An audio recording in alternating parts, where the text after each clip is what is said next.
Akshara Annamalai YouTube channel நேயர்களுக்கு அபிராமி சேகரின் அன்பான வணக்கங்கள். கும்பராசியில் நீங்கள் பிறந்திருந்தீங்கன்னா இந்த 2026 ஜனவரி மாதம் எப்படி இருக்கும்?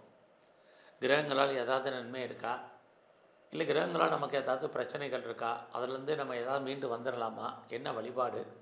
இதுதான் இப்போ சுருக்கமாக பார்க்க போகிறோம்.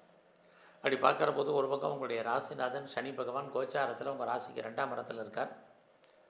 உங்கள் கும்பராசியில் ராகு இருக்கார். கோச்சாரத்தில் குரு பகவான் பார்க்குறார். ஒரு பக்கம் குரு பகவானுடைய பார்வை உங்கள் ராசிக்கு இருக்கிறது இந்த மாதம் விசேஷம். இன்னொரு பக்கம் உங்களுடைய ராசிநாதன் சனி 2ஆம் இடத்துல குரு பகவானுடைய நட்சத்திரத்திலே இருக்கிறது இன்னொரு விசேஷம். இந்த குரு ஒரு பக்கம் உங்களுக்கு 5ஆம் இடத்துல இருக்கார். 5ஆம் இடம் அப்படின்னாலே இறைவனுடைய அனுகூலம், இறைவனுடைய அனுக்கிரகம், இறைவன் உங்களுக்கு ஏதோ ஒரு விதத்தில் துணையாக இருப்பதற்கான வாய்ப்பு இது இருக்குது. இன்னொரு பக்கம் பார்த்திங்கன்னா இந்த மாதத்தில் ஒரு பக்கம் உங்களுடைய லாபஸ்தானத்தில் கிரகங்கள்லாம் 15ஆம் தேதி வரைக்கும் இருந்துட்டு அதுக்கப்புறம் அத்தனை கிரகங்களும் உங்களுடைய ராசிக்கு 12ஆம் இடத்துக்கு வர்றாங்க. 11ஆம் இடம் அப்படின்னாலே விருப்பம், எண்ணம், ஆசை, அபிலாசை அத்தனையும் பூர்த்தியாகும். இதெல்லாம் எப்போ? ஜனவரி 15 வரைக்கும். அதுக்கப்புறம் கிரகங்கள் பூரா உங்கள் ராசிக்கு 12ஆம் இடத்துக்கு வந்துடுறாங்க. யாரெல்லாம் வர்றாங்க? சூரியன் வர்றாரு, செவ்வாய் வர்றாரு, சுக்கிரன் வர்றாரு, புதன் வர்றாரு. ஆக இந்த கிரகங்கள் 12ஆம் இடத்துக்கு வர்றது யாருக்கெல்லாம் வசதி இருக்கும்? ஜனவரி 17க்கு அப்புறம் முதலீடு பண்ணுறதுக்கு வாய்ப்பை உருவாக்குங்க, இன்வெஸ்ட்மெண்ட் பண்ணுங்கள். எதுலையாவது குறிப்பாக செவ்வாய் 12க்கு வர்றது லேண்ட் வாங்கணும்னு நினைக்கிறவங்க, இடம் வாங்கணும்னு நினைக்கிறவங்க, வீடு கட்டணும்னு நினைக்கிறவங்க, ஆர் கட்டின வீடு கன்ஸ்ட்ரக்ஷனான வீடை வாங்கணும்னு ஆசைப்படுறவங்க இதில் இன்வெஸ்ட்மெண்ட் பண்ணுங்கள். இதில் இன்வெஸ்ட்மெண்ட் பண்ணுற அளவுக்கு எனக்கு பெருசாக கையில் பணம் இல்லை, பொருள் இல்லைங்கிறவங்க ஜனவரி 14க்கு அப்புறம் அப்பா இருந்தால் அப்பாவுக்கு செய்யுங்க. ஜனவரி 15க்கு அப்புறம் சகோதரனுக்காக செலவு பண்ணுங்கள். ஜனவரி 17க்கு அப்புறம் நம்முடைய ரிலேஷன் யாராவது இருந்தால் அவங்களுக்கு செலவு பண்ணுங்கள். ஜனவரி 12க்கு அப்புறம் மனைவிக்கு செலவு பண்ணுங்கள். யாருக்குமே நான் செலவு பண்ண மாட்டேன் அப்படின்னு நீங்கள் நினச்சிங்கன்னா ஜனவரி 17க்கு அப்புறம் உங்களுக்கு தேவையற்ற வைத்திய செலவுகள் ஏற்படுவதற்கான வாய்ப்பு நிறையா இருக்குது. ஸோ அதனால் யாருக்கு செய்யணும்னு நீங்களே முடிவு பண்ணுங்கள். இது நமக்கு வரக்கூடிய பிரச்சனைகளுடைய தன்மையை குறைக்கும். இன்னொரு பக்கம் 12ஆம் இடத்துல கிரகங்கள் இருக்கிறது உங்களுடைய வெளிநாட்டு தொடர்புகள் ஃபேவரபுளாக இருக்கும். யாரெல்லாம் other state, other country, abroad move ஆகணுமோ மூவ் ஆகிடுவீங்க. ரொம்ப நாளாக வராத பாஸ்போர்ட், வீசா வந்துடும். அது இல்லாமல் ரிசர்ச் பண்ணுறேன், பிஹெச்டி பண்ணுறேங்கிறவங்க கண்டிப்பாக நீங்கள் பாஸ் பண்ணுவீங்க. ஆல்ரெடி நீங்கள் முயற்சி பண்ணக்கூடியவங்க அத்தனை பேரும் ஏதோ ஒரு விதத்தில் சக்ஸஸ் ஆகிறதுக்கான வாய்ப்பு நிறையா இருக்குது. இது இல்லாமல் ரொம்ப நாளாக நான் பிஆருக்கு அப்ளை பண்ணிவிட்டு வெயிட் பண்ணுறேன், க்ரீன் கார்டுக்கு அப்ளை பண்ணியிருக்கேன், சிட்டிசன்ஸ் இப்போ எதிர்பார்க்குறேன் அப்படிங்கிறவங்களுக்கு எதிர்பாராத விதமாக வரக்கூடிய வாய்ப்பு. இதெல்லாமே 12ஆம் இடத்தில் இருக்கக்கூடிய நன்மை. இன்னொரு பக்கம் 12ஆம் இடத்துல தேவையற்ற கணவன் அல்லது மனைவி 2 பேரில் பிரிவு அல்லது தேவையற்ற செலவினங்கள் இருக்குது. குறிப்பாக டிவோர்ஸ்க்கு அப்ளை பண்ணவங்களுக்கு ஜனவரி 17க்கு அப்புறம் கிடைக்கிறதுக்கான வாய்ப்புகள் இதெல்லாம் உண்டு. இன்னொரு பக்கம் உங்களுடைய ராசிக்கு 2ஆம் இடத்துல உங்கள் ராசிநாதன் இருக்கிறது காதல் விஷயங்கள். உங்களுக்கு புதுசாக லவ் அஃபேருக்கான பாசிபிலிட்டிஸ் உண்டு. அது சக்ஸஸ் ஆகுதோ இல்லையா அஃபேருக்கான சுச்சுவேஷன் உங்களுக்கு இருக்குது. ஆல்ரெடி உங்களுக்கு அஃபேர் இருந்தால் இந்த மாதம் லவ் பிரேக்கப் ஏற்படுவதற்கான வாய்ப்பு இதுவும் இருக்குது. இந்த மாதத்தில் உங்களுடைய 5ஆம் இடத்துல குரு இருக்கார். அப்படி இருக்கிறது குழந்தைகளால் மகிழ்ச்சி, குழந்தைகளால் சந்தோஷம் இருக்குது. யாரெல்லாம் ரொம்ப நாளாக கிட்ஸை எதிர்பார்க்குறீங்க, குழந்தைக்காக ட்ரீட்மெண்ட் எடுத்துகிட்டு வெயிட் பண்ணுறீங்க, உங்களுக்கு ட்ரீட்மெண்ட் சக்ஸஸ் ஆகும், குழந்தை பாக்கியம் கிடைக்கும். இதெல்லாமே நன்மை. குடும்பத்தில் ரொம்ப நாளாக சுபகாரியங்கள் நடக்கலை, தள்ளி போயிட்டுருக்கு. எப்போ நடக்கும், எப்படி நடக்கும் தெரியலைங்கிறவங்களுக்கு, ஃபீல் பண்ணுறவங்களுக்கு இந்த மாதம் சுபகாரியங்கள் நடக்கும்.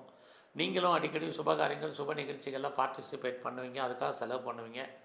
இது அத்தனையும் இந்த மாதம் உண்டு. இந்த மாதத்தில் எதிர்பாராத ஆலய தரிசனம் இருக்குது, தெய்வ தரிசனம் இருக்குது. ரொம்ப நாளாக நிறைவேறாத உங்களுடைய பிரார்த்தனைகள், ஏதாவது கடவுளுக்கு வேண்டுதல் வச்சுருந்தீங்கன்னா அது நிறைவேறுவதற்கான சூழ்நிலைகள் இதெல்லாமே கும்பராசியில் பிறந்த உங்களுக்கு இருக்குது. ஆக இந்த மாதத்தில் யாரெல்லாம் பெரிய லெவலில் கலைத்துறையில் இருக்கீங்களோ உங்களுக்கான அந்தஸ்து புகழ் கூடும். அது மட்டுமல்ல, நீங்கள் பெரிய லெவலில் பாலிட்டிக்ஸில் இருக்கிறீங்க அப்படின்னா ஜனவரி 14க்குள்ளே உங்களுடைய அரசியல் வாழ்க்கையில் உங்களுக்கான அந்தஸ்து கூடும், எதிரிகளை ஜெயிப்பீங்க. சமூகத்தில் உங்களுடைய சோஷியல் ஆக்டிவிட்டீஸ் பெரிய லெவலில் நல்லாயிருக்கும். இந்த மாதம் 17ஆம் தேதி வரைக்கும் யாரெல்லாம் டிஜிட்டல் கரன்சி வாங்கணும்னு நினைக்கிறீங்களோ வாங்குங்க. கோல்டு பாண்டு வாங்கணும்னு ஆசைப்பட்டவங்க வாங்குங்க. பின்னாடி அதெல்லாம் ரிட்டர்ன்ஸ் நல்ல விலைக்கு போகும். லாட்ரி டிக்கெட் வாங்கணும்னு நினைக்கிறவங்க, ரேஸில் மினிமமாக இன்வெஸ்ட்மெண்ட் பண்ணணும்னு நினைக்கிறவங்க, கேசினோவில் விளையாடணும்னு நினைக்கிறவங்க, குறிப்பாக எல்லா விதமான யூக வணிகங்களும் உங்களுக்கு ஜனவரி 17 வரைக்கும் கை கொடுக்கும். இந்த பணங்கள் கை கொடுக்குங்கிறதுக்காக ஏதாவது லோன் வாங்கியெல்லாம் இன்வெஸ்ட்மெண்ட் பண்ணாதீங்க. நார்மலாக என்ன பண்ணணும்னு நினைக்கிறீங்களோ அதை மட்டும் பண்ணுங்கள். அதுவே உங்களுக்கு நல்ல ஒரு கெயினை கொடுக்கும். ஸோ இந்த மாதத்தில் உங்களுக்கு ஏதாவது பர்மனெண்ட்டு ப்ராப்பர்ட்டி வாங்கணும்னு நினைக்கிறவங்களுக்கு சனி பகவானுடைய பார்வை இருக்கிறது. கண்டிப்பாக நீங்கள் வாங்குவீங்க. குறிப்பாக ஜனவரி 12க்குள்ளே நீங்கள் அசையா சொத்துக்கள் வாங்கிறதுக்கோ அல்லது வெஹிக்கிள்ஸ் வண்டி வாகனங்கள் வாங்குவதற்கு அல்லது நிறைய வீட்டு உபயோகப் பொருட்கள் வாங்குவதற்கு இதுக்கெல்லாம் வாய்ப்பு நல்லா இருக்குது. அம்மாவுடைய உடல் ஆரோக்கியம் ஜனவரி 12க்கு அப்புறம் கவனம். உங்களுடைய ஹெல்த்லேயுமே ஜனவரி 12க்கு அப்புறம் ரொம்ப கவனமாக இருங்க.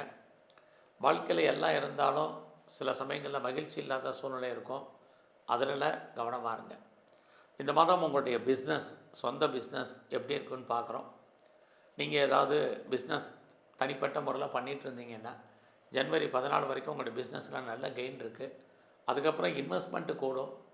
ஒருவேளை நீங்கள் உங்களுடைய பிஸ்னஸில் நீங்கள் யாரையாவது பார்ட்னர்ஷிப்போடு சேர்த்து தொழில் பண்ணிங்கன்னா ஜனவரி 14க்கு அப்புறம் பார்ட்னர் உங்களை விட்டு பிரிய வேண்டிய காலம், அல்லது அவரை விட்டு நீங்கள் பிரிஞ்சிருக்க வேண்டிய காலம், அல்லது அவருக்காக நீங்கள் உழைக்க வேண்டிய காலம், இதெல்லாமே உங்களுக்கு இருக்குது.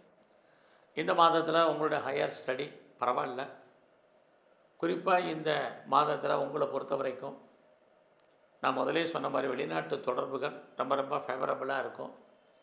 இந்த மாதம் 14ஆம் தேதி வரைக்கும் அப்பாவுடைய அன்பு ஆதரவு எதிர்பார்த்தவங்களுக்கு கிடைக்கும். அதுக்கப்புறம் அப்பாவுடைய உடல் ஆரோக்கியத்திலையுமே கவனமாக இருக்க வேண்டிய காலங்கள். இந்த மாதத்தை பொறுத்த வரைக்கும் ஒரு பக்கம் உங்களுடைய நட்பு வட்டாரத்தால் நன்மை, மகிழ்ச்சி, சந்தோஷம் என்பது இருக்குது. நண்பர்களால் ஏற்றம். அவர்கள் உங்களை விட்டு பிரிய வேண்டிய காலம் ஜனவரி 17க்கு அப்புறம் இருந்துக்கிட்டே இருக்குது. எல்லாம் சொன்னீங்க. வேலைவாய்ப்புகள் எப்படி இருக்கும், கரியர் ப்ரொஃபஷன் எப்படி இருக்கும் நீங்கள் கேட்குறது புரியுது. ஸோ இந்த மாதத்தில் உங்களுடைய வேலையில் கான்சன்ட்ரேட் பண்ணுங்கள். ப்ரொஃபஷனை பொறுத்த வரைக்கும் எஃபர்ட் எடுக்கணும். இல்லைன்னா உங்களுக்கான ரெக்கக்னைஸ் ரொம்ப கம்மி.